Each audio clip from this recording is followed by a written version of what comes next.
नमस्कार, 22 का अग्निपथ देख रहे हैं आप और मैं हूं आपके साथ सचिन दुबे। तीसरे चरण के मतदान के दिन सीएम योगी ताबड़तोड़ रैलियां की और इस दौरान उन्होंने सपा अध्यक्ष अखिलेश यादव पर जमकर हमला बोला। उन्होंने कहा कि सपा सरकार में आतंकवादियों के केस वापस हुए हैं। लेकिन जब वैक्सीनेशन का कार्यक्रम प्रारंभ हुआ था, सपा और कांग्रेस ने दुष्प्रचार किया था ना। क्या कहा था ये भाजपा का वैक्सीन है, ये मोदी वैक्सीन है। देखो भाजपा का वैक्सीन और मोदी वैक्सीन कितना प्रभावी है कि तीसरी वेव आनी ही नहीं पाई। कब आई कब चली गई कोई पता ही नहीं। देखा ना आपने, थर्ड वेव समाप्त। डबल इंजन की सरकार है तो डबल डोज राशन भी मिल रहा होगा। महीने में 2 बार राशन, बिना भेदभाव के चेहरा देख करके राशन नहीं, सबको राशन दिया जा रहा है। और राशन के साथ दाल भी है और भाइयों बहनों रिफाइंड तेल भी होगा, है ना। और 1 किलो नमक भी होगा, है ना। देखो आपकी आवश्यकता क्या है, हमारे विधायकगण तय करते हैं और सरकार उपलब्ध करवाती है। ये काम 2017 के पहले हो सकता था ना। पिछली सरकारों में फुर्सत नहीं थी। पिछली सरकारें क्या करती थी, उनका नारा था सबका साथ लेकिन सेठाई खानदान का विकास। नौजवानों की नौकरी निकलती थी, चाचा भतीजा वसूली के लिए निकल पड़ते थे। हर भर्ती विवादित हो जाती थी। याद करना, सपा की जब सरकार थी, सपा की सरकार ने क्या किया था, आतंकवादियों के मुकदमों को वापस लिया था ना। मुझे एक बात बताइए, अयोध्या में राम मंदिर का निर्माण भारतीय जनता पार्टी की सरकार ने प्रारंभ किया ना। क्या ये काम सपा बसपा और कांग्रेस के लोग कर पाते? सपा राष्ट्रीय अध्यक्ष और पूर्व मुख्यमंत्री अखिलेश यादव ने भगवंत नगर विधानसभा सीट से प्रत्याशी अंकित सिंह परियार के समर्थन में जनसभा की। अखिलेश ने बीजेपी सरकार पर जमकर हमला बोलते हुए कहा कि महंगाई कमर तोड़ रही है और विकास दम तोड़ रहा है। प्रदेश की खुशहाली के लिए सपा सरकार चुनने की अपील भी की है। सीडी बहुत पढ़ रहे हैं आजकल, इनके नेताओं के भाषण सुनो तो एबीसीडी, कभी जैम, कभी एसपी का फुल फॉर्म निकाल रहे हैं, कभी कुछ कह रहे हैं। मैं उन्हें कहना चाहता हूं, टाका गए हैं तो बाबा भी जाएंगे। कोई नहीं बचा जो खिलाफ न हो। आपने देखा सड़कों पर, मोहल्लों में, ये 100 नंबर थी तो पुलिस ठीक थी। जब से पुलिस को 112 कर दिया, पुलिस भी गवारा हो गई। इसको जाने दो बीजेपी के, जाने दो बीजेपी, जाने दो भाई, रोको मत। लेकिन हमारी फसल तैयार हो जाए तो सरकार हमें अच्छी खरीद ले फसल को, ये चाहिए। और बीजेपी के लोग बताओ आतंकवाद, इसलिए बताओ इन झूठे लोगों को सबक सिखाओगे कि नहीं सिखाओगे? समाजवादी पार्टी ने तय किया है कि 300 यूनिट बिजली के लिए कोई बिल नहीं देना पड़ेगा आपको। तीसरे चरण के मतदान के दौरान पीएम मोदी ने हरदोई में जनसभा को संबोधित किया। इस दौरान उन्होंने समाजवादी पार्टी को जमकर घेरा। पीएम ने आतंकवाद को लेकर सपा पर जमकर हमला बोला। यहां समाजवादी पार्टी का जो चुनाव सिंबल है ना, उनका चुनाव का निशान है ना, तो शुरू में तो बम धमाके हुए, वो सारे के सारे बम धमाके उन्होंने बम साइकिल पर रखे हुए थे। अब देखिए, साइकिल पे बम रखे हुए थे और जहां लोग सब्जी वगैरह खरीदने के लिए आते हैं वहीं साइकिल पार्क करके चले गए थे। और एक समय चारों तरफ ये साइकिलों पर रखे हुए बम धमाके फूटे। मैं हैरान हूं ये साइकिल को उन्होंने क्यों पसंद किया। यहां उत्तर प्रदेश में साथियों 2006 में काशी में बम धमाका हुआ था, संकट मोचन मंदिर भी धमाका किया गया था, वहां के कैंट रेलवे स्टेशन भी हमला किया गया था। तब यूपी में समाजवादी पार्टी की सरकार थी। जब 2013 में समाजवादी पार्टी की सरकार फिर से सत्ता में आई तो इन लोगों ने शमीम अहमद नाम के आरोपी पर ये बम धमाका का जो चल रहे थे मुकदमा को वापस लेने का फैसला लिया था। भाइयों 2007 में गोरखपुर में आतंकी हमला हुआ था। 2013 में समाजवादी सरकार ने तारिक कासमी नाम के आरोपी से केस वापस ले लिया था, लेकिन अदालत इसके लिए तैयार नहीं हुई और फिर तारिक को समाजवादी सरकार ने केस विड्रॉ करने का निर्णय कर लिया था। अदालत ने मना किया, केस चला और परिणाम क्या आया? 20 साल की सजा हुई दोस्तों, 20 साल की सजा। उसको वो बचाना चाहते थे। ऐसे ही 2007 में लखनऊ अयोध्या के कोर्ट परिसर में बम धमाके हुए थे। 2013 में समाजवादी सरकार ने फिर आतंकी पर चल रहा मुकदमा वापस ले लिया था, लेकिन इस मामले में भी अदालत ने समाजवादी सरकार की साजिश नहीं चलने दी और आतंकी को आजीवन कारावास की सजा सुनाई। 14 मुकदमों में समाजवादी सरकार ने बहुत सारे आतंकवादियों से मुकदमे वापस लेने का फरमान सुना दिया था।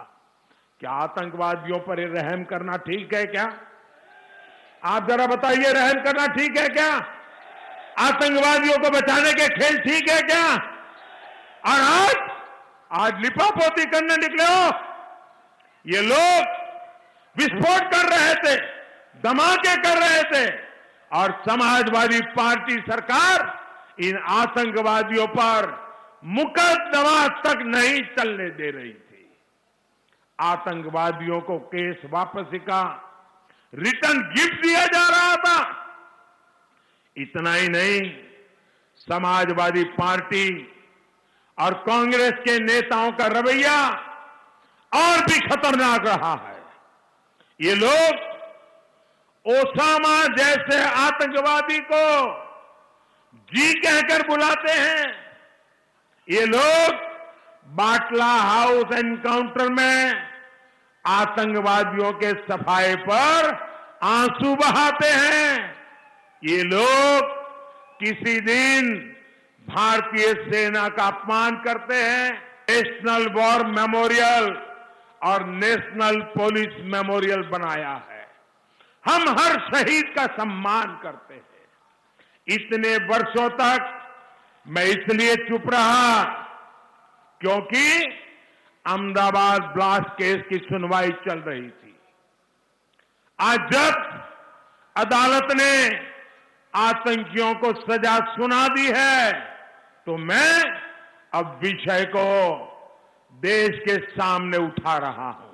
जो लोग अपने आप को बुद्धिजीवी कहते हैं, जो लोग मीडिया में अपना कर्तव्य भाव समझते हैं, जिनसे हम आशा कर सकते, जिनसे आशा नहीं करते उनको हम प्रार्थना भी नहीं करते, उनका समय हम बर्बाद करना नहीं चाहते। लेकिन बहुत लोग हैं जिनसे देश आशा कर सकता है, देश उन पर भरोसा कर सकता है। इसलिए मैं ऐसे मीडिया हाउसेस को, मैं ऐसे अखबार वालों को, मैं ऐसे लेखनी लिखने वाले से आग्रह करूंगा, देश के सामने इन तथ्यों को उजागर किया जाए। प्रियंका गांधी वाड्रा ने उन्नाव पहुंचकर सदर प्रत्याशी रेप पीड़िता की मां आशा सिंह के लिए डोर टू डोर कैंपेन कर लोगों से आशा देवी को जिताने की अपील की। प्रियंका को देखने के लिए लोगों की काफी भीड़ भी उमड़ी। देखिए।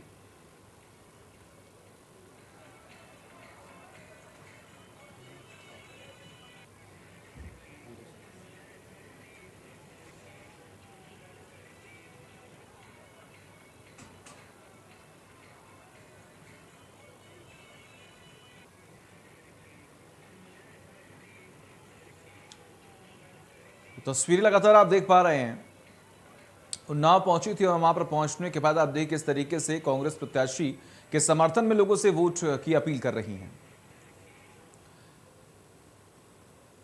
उत्तर प्रदेश में तीसरे चरण का मतदान खत्म हो गया। 59 विधानसभा सीटों पर वोट डाले गए। इसमें पश्चिमी उत्तर प्रदेश के जिले फिरोजाबाद, मैनपुरी, एटा, कासगंज और हाथरस हैं, जिनकी 19 विधानसभा सीटों पर वोटिंग किया गया।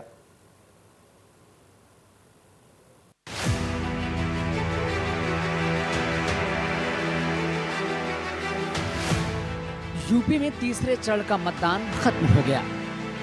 59 विधानसभा सीटों पर वोट डाले गए। इसमें पश्चिमी यूपी के जिले फिरोजाबाद, मैनपुरी, एटा, कासगंज और हाथरस हैं, जिनकी 19 विधानसभा सीटों पर वोटिंग किया गया। वहीं बुंदेलखंड में 5 जिले झांसी, जालौन, ललितपुर, हमीरपुर और महोबा शामिल हैं। इसके अलावा अवध क्षेत्र के 6 जिले कानपुर, कानपुर देहात, औरैया, फर्रुखाबाद, कन्नौज और इटावा भी शामिल हैं। इस चरण में यादवलैंड कही जाने वाली इटावा और मैनपुरी जिले पर सबकी खास नजरें हैं। मैनपुरी के करहल सीट से पूर्व मुख्यमंत्री और सपा प्रमुख अखिलेश यादव भी चुनाव लड़ रहे हैं। इसके अलावा शिवपाल यादव, केंद्रीय मंत्री एसपी सिंह बघेल, सतीश महाना, लुइस खुर्शीद, असीम अरुण और इरफान सोलंकी जैसे दिग्गज उम्मीदवारों के भाग्य का फैसला भी इसी चरण में होना है।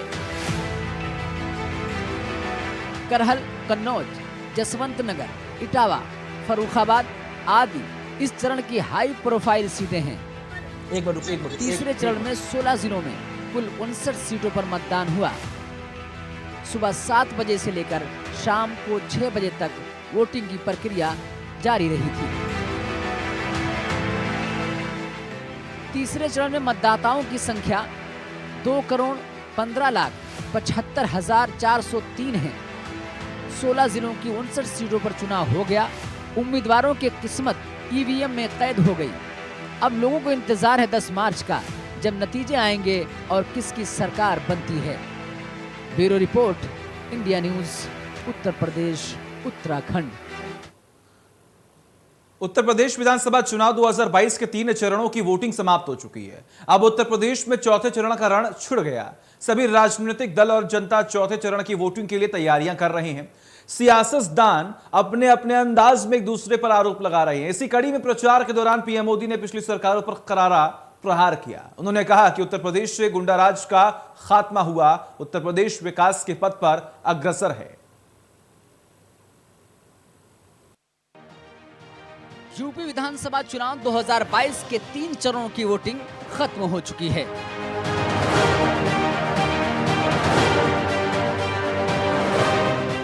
अब उत्तर प्रदेश में चौथे चरण का रण छिड़ गया है। सभी राजनीतिक दल और जनता चौथे चरण की वोटिंग के लिए तैयारियां कर रही हैं। सियासतदान अपने अपने अंदाज में एक दूसरे पर आरोप प्रत्यारोप लगा रहे हैं। इस कड़ी में प्रचार के दौरान पीएम मोदी ने पिछली सरकारों पर करारा प्रहार किया। उन्होंने कहा कि यूपी से गुंडाराज का खात्मा हुआ, यूपी विकास के पथ पर अग्रसर है। 5 साल पहले माफियावादियों ने यूपी का क्या हाल बना दिया था। व्यापारियों को व्यापार करने में डर लगता था। राहजनी, छिनैती, लूट आम बात हो गई थी। लोग कहते थे, दिया बरे घर लौटाओ। ये कहते थे कि नहीं कहते थे? दिया बरे घर लौटाओ। हरदोई वालों ने वो दिन देखे हैं, कैसे इन लोगों ने कट्टा और सट्टा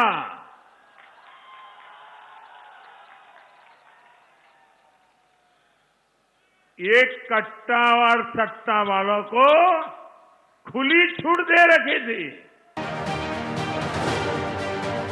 एक तरफ मोदी, दूसरी तरफ योगी समेत पूरी बीजेपी की टीम अपने सबसे बड़े प्रतिद्वंदी अखिलेश को हर मोर्चे पर घेर रही है। गन्ना किसान, पाकिस्तान, हिंदू मुसलमान से आगे बढ़कर अब लड़ाई आतंकवाद पर आ पहुंची है। मैं अभी थोड़ी देर पहले अहमदाबाद की एक न्यायालय के फैसले को पढ़ रहा था। अहमदाबाद में एक सीरियल ब्लास्ट हुआ थे, कई लोग मारे गए थे और भाइयों बहनों,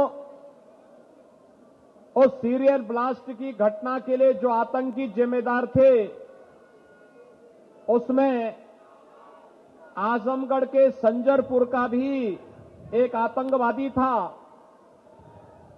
और इससे भी गंभीर बात है, उस आतंकवादी को आज वहां की माननीय न्यायालय ने मृत्युदंड की सजा दी है।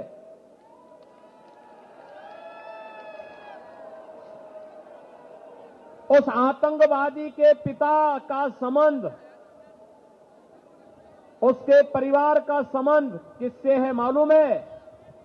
समाजवादी पार्टी से। अब अनुमान कर सकते हैं, आपको आतंकवादियों के प्रति संवेदना व्यक्त करने वाले, आतंकवादियों के हित चिंतक और उनके प्रति अपना सर्वस्व न्यौछावर करने वाले राजनीतिक दल को चाहिए चुनाव जिताना है या आपको सुरक्षा, सम्मान और स्वावलंबन की ओर ले जाने वाली भारतीय जनता पार्टी को। और यही आह्वान करने के लिए आज मैं आपके बीच आया हूं।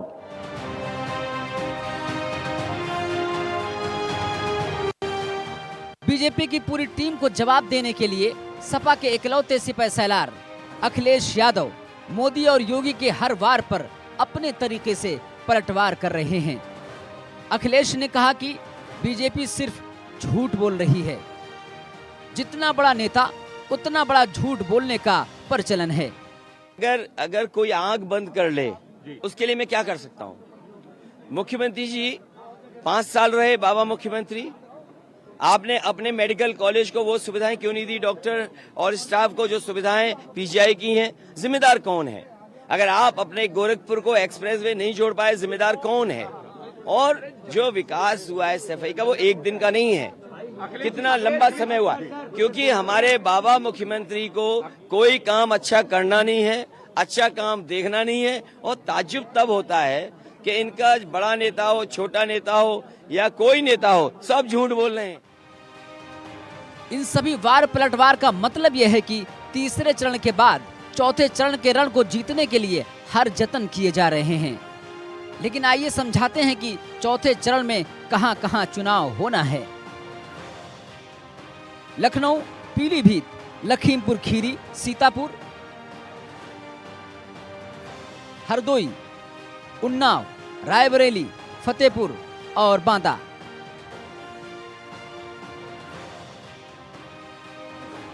चौथे चरण में सबसे ज्यादा 14 सुरक्षित सीटें हैं, जहां सभी पार्टियों की पैनी नजर होगी। पूरनपुर, श्रीनगर, कस्ता, हरगांव, सिथौली, मिश्रिख, गोपामऊ, सफीपुर, सांडी, मोहान। और इन चौथे चरण में कितने पढ़े लिखे नेता हैं, ये भी देख लीजिए। 201 यानी 32% 5वीं से 12वीं तक के बीच पढ़े लिखे हैं। 375 यानी 60% स्नातक या इससे अधिक पढ़े लिखे लोग हैं। 9 उम्मीदवार असाक्षर, 30 उम्मीदवार सिर्फ साक्षर। फिलहाल सारी कवायद हर दौर को जीतने की है, हर मरहले पर फतह हासिल करने की है। लेकिन कौन जीतेगा कौन हारेगा ये 10 मार्च को तय होगा। Bureau report, India news, Uttar Pradesh, Uttarakhand. चलिए वक्त तक छोटे से ब्रेक का खबरों का सिलसिला लगातार जारी है।